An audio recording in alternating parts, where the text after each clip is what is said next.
فیضان علی مہراب پور سے پوچھتے ہیں ایک شخص بار بار توبہ کرتا ہے لیکن پھر زنا کر لیتا ہے، ایسے شخص کے بارے میں کیا حکم ہے؟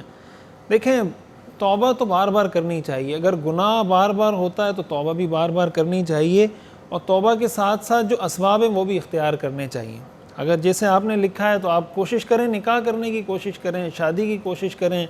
اگر آپ کے لیے کچھ مسائل ہیں تو کوشش کریں ان مسائل کو حل کر کے آپ نکاح کی طرف بڑھیں. ساتھ ساتھ نیک لوگوں کی مجلس میں بیٹھیں، اللہ والوں کی مجلس میں بیٹھیں، علماء کے پاس بیٹھیں، نیک لوگوں کو وقت دیں.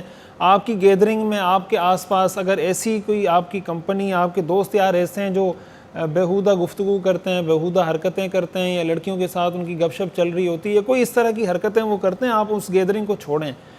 اسی طرح آپ اگر لڑکیوں کے ساتھ رابطے میں، آپ ان کے ساتھ چیٹنگ کر رہے ہوتے ہیں، آپ کی ان کے ساتھ گفتگو چل رہی ہوتی ہے، ان چیزوں کو چھوڑیں. تو جو اسباب ہیں ان کو بھی چھوڑیں، اور جو شریعت نے جائز متبادل دیا ہے اس کو اختیار کرنے کی کوشش بھی کریں اور توبہ بھی کریں. تو اللہ تعالیٰ کی ذات سے امید ہے کہ اس توبہ پر اللہ تعالیٰ آپ کو استقامت عطا فرمائیں گے. زنا شریعت کی نظر میں بہت بڑا کبیرہ گناہ ہے. قرآن کریم میں آتا ہے لا تقربوا الزنا، زنا کے قریب بھی مت جاؤ. یعنی زنا کرنا اتنا بڑا گناہ ہے کہ قرآن میں آتا ہے زنا کے قریب جانا بھی حرام ہے.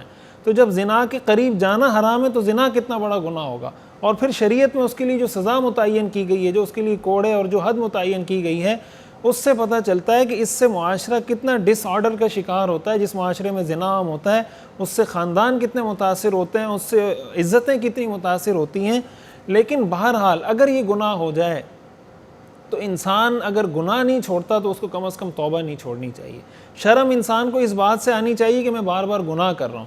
اس بات پہ کوئی شرم نہیں ہونی چاہیے کہ میں بار بار توبہ کر رہا ہوں. اگر اس کو بار بار گناہ کرتے ہوئے شرم نہیں آ رہی تو بار بار توبہ کرتے ہوئے اس کو ہرگز شرم نہیں آنی چاہیے. اس چیز کا اس کو ادراک اور احساس ہونا چاہیے کہ میں نے توبہ کی ہے تو انشاءاللہ اب میں اس توبہ کی لاج رکھوں گا اور یہ توبہ میں ٹوٹنے نہیں دوں گا.